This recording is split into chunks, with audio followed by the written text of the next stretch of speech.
दिल्ली के राजेंद्र नगर में दर्दनाक हादसा। यहां पर एक IAS coaching centre Rao academy के बेसमेंट में पानी भरने से 3 छात्रों की मौत हो गई। इस घटना ने पूरी दिल्ली की सियासत में हड़कंप मचाकर रखा हुआ है और छात्र जो है वो भी इस समय रोष में प्रदर्शन करते हुए नजर आ रहे हैं।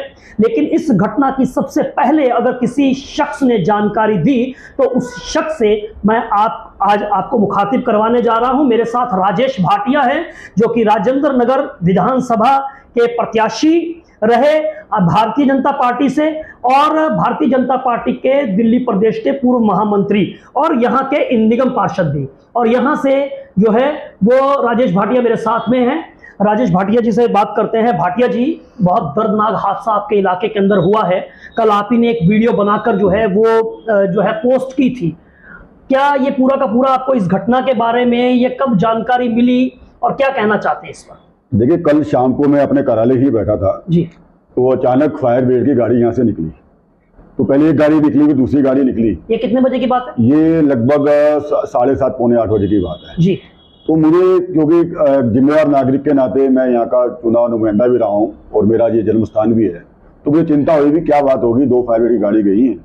तो मैंने किसी से पूछा तो उन्होंने कहा कि आगे जाके शायद कोई हादसा हो गया है और वहाँ फायर ब्रिगेड की गाड़ी गई है। सपने में नहीं सोचा था ऐसा कि भी कोई इस प्रकार की दुर्घटना हुई है कि कोई बच्चे डूब गए हैं, ऐसा दूर दूर तक कहीं दिमाग में बात नहीं थी। तो मैंने कहा चलो छोटी मोटी बारिश का मौसम है, कहीं घटना ही होगी ऐसी। और फिर 10-15 मिनट बाद तुरंत जब एम्बुलेंस निकली तो चिंता हुई भी क्या बात होगी कि अब पहले फायर ब्रिगेड की गाड़ी गई है और एम्बुलेंस गई है, तो इसका मतलब निश्चित रूप से कोई ना कुछ हादसा ऐसा हुआ, दुर्घटना हुई है कि जिसको मेडिकल एड की जरूरत है। तो मैं फिर तुरंत वहां गया और पता किया तो मालूम चला कि ये बेसमेंट में पानी भर गया है। तब तक ऐसी चर्चा थी खाली पानी भरा है, पर बाद में जब ये पता चला तो मैंने उसी टाइम फिर ये उसकी वीडियो बनाकर सबको अलर्ट किया ताकि किसी के कोई परिवार का कोई सदस्य है तो वो चिंता हो, देखे आगे, क्योंकि मालूम नहीं चल रहा था कि वहां अंदर कौन है और कौन नहीं है। आपको उस बात समय ये इल्म नहीं था कि यहाँ पर 3 छात्र जो है वो डूब चुके हैं? नहीं, ऐसा नहीं था। तभी तो आप समझे नहीं, तो भगदड़ मच गई ना एकदम, वहां पर लाइट चली गई, भगदड़ मच गई। अब कोई बताने वाला नहीं था कि कोई अंदर है या नहीं है। और मेरा वीडियो डालने का मकसद ही यही था राजेंद्र नगर में कोई भगवान न करे कि किसी की मिसिंग है ना उसको मालूम चल जाए तुरंत। तो इसलिए तुरंत मैंने सबको अलर्ट किया और फिर उसी टाइम एनडीआरएफ की टीमें भी आ गई, सब कुछ आ गया, पुलिस के लोग भी आ चुके थे और उसी टाइम बचाव कार्य फिर मालूम चला कि कुछ लोग अंदर रह गए। तो स्टार्टिंग में ऐसा लग रहा था कि 8 या 10 बच्चे अंदर रह गए और मगर भगवान कि हम कृपा भी कहें, प्रभु की कृपा नहीं भी हुई और 3 बच्चों की दर्दनाक मौत उस समय हुई। सर, ये बहुत ही दर्दनाक हादसा है और इस मुद्दे पर हम देख रहे हैं कि काफ़ी आरोप प्रत्यारोप और ब्लेम गेम की जो है वो राजनीति भी जो है वो शुरू होती हुई नज़र आ रही है। दिल्ली की मेयर साहिबा शैली ओबराय ने भी एक वीडियो जारी किया है। इसके साथ साथ में दिल्ली के उपराज्यपाल वी के सक्सेना साहब ने भी इस मुद्दे पर मंगलवार तक के लिए रिपोर्ट तलब की है। मेयर साहिबा ने भी निर्देश दिया है कि हमें इसके बारे में इसकी जांच जो है वो होनी चाहिए। तमाम तरह की बातें की हैं और इन तरह के जो इंस्टीट्यूट्स वगैरह चल रहे हैं इस पर कार्रवाई होनी चाहिए। क्या कहना चाहते हैं? देखिए, मेरा इस बारे में कहना है कि ये विषय को डाइवर्ट कर रहे हैं। ये अपने जान छुड़ाने के लिए जांच क्या होनी चाहिए? दोषी सामने है, दुर्गेश पाठक यहाँ का विधायक दोषी है, सामने है, उसके खिलाफ कार्रवाई करे पार्टी। उसने भ्रष्टाचार का खुला नाच रचा रखा है। 28 जून को मैंने वीडियो डाली थी और उसमें मैंने दुर्गेश पाठक को आगाह किया था कि यहाँ पर एक बहुत बड़ा हादसा हो सकता है और मैंने कहा था कि दुर्गेश पाठक कह रहे हैं कि आइए और यहाँ पर जल समाधि लीजिए। तो मुझे आज इस बात का बड़ा दुख हो रहा है कि उस समय मुझे तो ऐसा अंदेशा भी नहीं था कि जो बात मैं आज कहने जा रहा हूँ वो पूरी एक मिनिमल सच होने जा रही है। और वही बात हुई, बच्चों की जल समाधि होगी। मैंने जब विधायक को ये आईना दिखाया कि ये नाला खुला है, इसकी सफाई कराइए, लोग गिर जाएंगे, दुर्घटना हो सकती है, तो विधायक ने गाद और नाले की सफाई करने के अलावा बात तो करी नहीं। हाँ, जिन व्हाट्सएप ग्रुपों में उनके लोग एडमिन थे उस ग्रुपों से मुझे बाहर निकालना शुरू कर दिया। तो मैंने उसको कहा कि आपको गुस्सा क्यों आ रहा है, हम तो आपको एक सच्चाई बता रहे हैं कि इसको आप ठीक कीजिए, मगर उसने कुछ नहीं किया। फिर पिछले 1 सप्ताह पहले मेरी उससे बात हुई। मैंने कहा विधायक जी, ये एक मुद्दा राजनीतिक मुद्दा नहीं है, ये क्षेत्र की समस्या जुड़ा हुआ है। जब मैं निगम पार्षद था तब मैं मई के महीने में नालों की डिसॉल्टिंग करवाया करता था, क्योंकि जून में मानसून शुरू हो जाता है तो आपका ये फर्ज बनता है कि आप काम को देखें। आप विधायक भी हैं और आप एमसीडी के प्रभारी भी हैं, आप पे ड्यूल चार्ज है, तो ये आपकी जिम्मेवारी बनती है। और स्पेशल तो राजेंद्र नगर के प्रति जिम्मेवारी बनती है, क्योंकि आप यहाँ से विधायक भी हैं और प्रभारी भी हैं। मगर दुर्गेश पाठक तो ठहरे परदेसी, साथ क्या निभाएंगे? राजेंद्र नगर वालों को लूट कर वापस करावल नगर चले जाएंगे। तो उन्होंने मेरी बात को बजाय सीरियस लेने के मजाक में लिया और उन्होंने ट्वीट किया, सोशल मीडिया पे उन्होंने वीडियो डाली और कहा कि ये देखिए, मजाक में मेरा मजाक उड़ाते हुए, थैंक यू। ये देखिए दुर्गेश पाठक ने क्यों कहा राजेश भाटिया को थैंक यू, मजाक उड़ा रहे हैं। देखिए चेहरे मुस्कुराहट आ रही है। कहा कि आप क्योंकि विपक्ष की अच्छी भूमिका निभा लेते हैं, इसलिए आपको धन्यवाद, आपने मुझे समस्या बताई और हमारा ये गोल है राजेंद्र नगर विधानसभा को अच्छा बनाना। मगर दुख की बात है, उसके बावजूद भी उन्होंने मजाक उड़ाने के बाद भी, ट्वीट करने के बाद भी, वीडियो डालने के बाद भी इस नाले की सफाई नहीं कराई। और कल ये दर्दनाक हादसा हुआ और मैंने आज अभी कुछ देर पहले राजेंद्र नगर थाने में विधायक के खिलाफ ये कंप्लेंट दी है कि ये आपराधिक मामला है, ये हत्या का मामला है, ये दुर्घटना नहीं है, ये आपराधिक मामला है। और मैंने विधायक के खिलाफ भारतीय न्याय संहिता, जो सही मायने में सरकार ने अब न्याय की संहिता बनाई है, उसके लिए मैं उसमें ये रिक्वेस्ट कंप्लेंट दिया राजेंद्र नगर थाने में कि विधायक के खिलाफ हत्या का मामला चलाया जाए।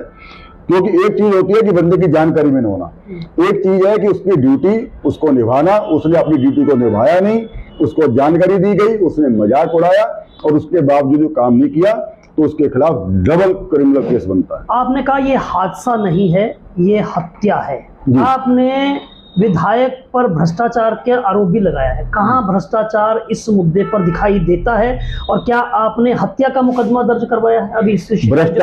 भ्रष्टाचार इसमें शर्मा जी ऐसे दिखाई देता है कि नालों की सफाई का बजट आता है, बजट किताबों कागजों में लग गया, तो ये भ्रष्टाचार का मुद्दा है। ठीक है साहब, भ्रष्टाचार ये है कि जिस काम के लिए पैसा आया उस काम को पन्ना लगाकर अपनी जेब में पैसा डालना, ये भ्रष्टाचार है। और हत्या का मुकदमा इसलिए बनता है क्योंकि आपने अपनी ड्यूटी का निर्वहन नहीं किया। एक विधायक के नाते, एक प्रभारी के नाते जानबूझकर आपको बताया गया, आपको दिखाया गया, आपको व्हाट्सएप ग्रुपों में देखा आपने व्यक्तिगत। और देखो सबसे बड़ी बात है, खुद ही कह रहा है राजेश भाटिया ने मुझे बताया। भाटिया जी, ये आपने एक विपक्षी के नाते आपने एक भूमिका निभाई है, लेकिन एक मुद्दा जो मैं देख रहा हूं, भारतीय जनता पार्टी खास करके वहां पर अटक रही है, डिसिल्टिंग, नालों की सफाई, ये एक मुद्दा है। लेकिन दूसरा मुद्दा, आपको नहीं लगता है कि जो नियम कायदे कानूनों को ताक पर रखकर जिस तरह से कोचिंग सेंटर्स चलाए जा रहे हैं, जिसमें वो तमाम सुरक्षा के मानक और वो मानदंड जो पूरे होने चाहिए वो नहीं हो रहे हैं, और इस इंस्टीट्यूट को जो बेसमेंट है उसको जो है एनओसी जो मिली थी, वो एनओसी जो है वो पार्किंग के लिए दी गई थी, वहां पर स्टोरिंग के लिए दी गई थी, लेकिन बावजूद इसके वहां पर लाइब्रेरी चल रही है। क्या ये आपको लगता नहीं कि ये मुद्दा और गंभीर है, जो जगह जगह के कोचिंग सेंटर्स चल रहे हैं जिसमें बच्चों की सुरक्षा के साथ में खिलवाड़ हो रहा है? देखिए, नियमों का पालन होना चाहिए और बच्चों की या किसी की भी जान माल की रक्षा होनी चाहिए। मगर सबसे पहले बात क्या है कि अभी जो विषय है, ये मुद्दा भटक ना जाए। अभी है कॉज ऑफ डेथ। जब किसी का पोस्टमार्टम होता है तो उसमें दिखा जाता है कि कॉज ऑफ डेथ क्या है, इसकी मृत्यु का कारण क्या है। सर भाजपा कहीं ना कहीं से, आपकी बात ठीक है, भाजपा कहीं ना कहीं से उस मुद्दे पर मुझे लग रहा है कि यहाँ पर एक बहुत बड़ी लॉबी जो है वो कहीं ना कहीं कोचिंग सेंटर्स की भी काम करती है। नहीं। वो उस पर जो है क्यों नहीं को बोलने की? पिछली साल अभी की घटना है जिसमें एक कोचिंग सेंटर में आग लग गई, बड़ी मुश्किल से मुखर्जी नगर के अंदर बच्चों ने, छात्रों ने भी जान बचाई, छत से कूदे। सर उन मुद्दों पे नगर निगम में भी और दिल्ली में सरकार में भी डबल इंजन की सरकार आम आदमी पार्टी की है, और हम उसको समय समय पर आगाह करते रहे हैं, उनको कहते रहे हैं, झंझोड़ते रहे हैं, और वो अंधे बनकर बैठे हुए हैं, भ्रष्टाचार में आखंड डूबे हुए हैं। आप एक उदाहरण दीजिए कि जब इन्होंने किसी गलत चीज के खिलाफ कार्रवाई की हो, करनी चाहिए और हमने रोका हो, एक उदाहरण बताइए आप। सर एक चीज है, क्या इन कोचिंग सेंटर से क्या आपको लगता है कि एमसीडी को महीना जा रहा है? ऐसी बातें हैं, कहीं बातें निकल कर ऐसी आ रही हैं, ऐसे आरोप लग रहे हैं। देखिए, इस बारे में मेरे पास ऐसा कोई प्रमाण नहीं है कि कोई महीना दे रहा है और कोई महीना ले रहा है। मैं उस विषय पे जिसका मेरे पास प्रमाण नहीं है मैं उचित बोलना उचित नहीं समझता। मेरे सामने सबसे बड़ा परिणाम जो है प्रमाण है, बच्चों की जो मृत्यु हुई, दर्दनाक घटना हुई, उसका कारण क्या है, उसके कारण को हमें ठीक करना है। हमें कौन लोग इस बात के जिम्मेवार हैं। मैं कहता हूं कि कहीं नियमों की अवहेलना हो रही है, एक विषय बहुत गंभीर है, और उससे बड़ा विषय गंभीर ये है कि अगर ये डीसिल्टिंग हुई होती, नालों की सफाई हुई होती, तो वो पानी उस बेसमेंट में नहीं जाता। शुरुआत पानी में बेसमेंट के जाने हुई, अगर जाता ही नहीं तो चल रहा था, पहले ही चल रहा था। अगर आप बिना हेलमेट के गाड़ी नहीं चलाते तो आप दुर्घटना एक्सीडेंट में मरते नहीं। दुर्घटना होना एक चीज है, मगर दुर्घटना किस कारण हो रही है उसको रोकना प्राथमिकता। बार बार कहने के बावजूद, बार बार बताने के बावजूद अपनी जिम्मेवारी का निर्वहन ना करना, पता होते हुए भी, बताते होते हुए भी आप ट्वीट कर रहे हैं, मजाक उड़ा रहे हैं, मगर आप नालों की सफाई नहीं करा रहे हैं। ये पूरी दिल्ली का विषय है, और हमेशा नालों की सफाई मई के महीने में की जाती है। चलिए, तो राजेश भाटिया जिन्होंने इस मुद्दे पर हत्या का एक FIR, इसके लिए जो स्थानीय विधायक हैं, जो इनके जो है प्रतिद्वंदी भी हैं, जिनके खिलाफ जो है राजेश भाटिया जो है वो चुनाव भी लड़े थे, उन्होंने जो है वो FIR की कॉपी दर्ज करवाई है।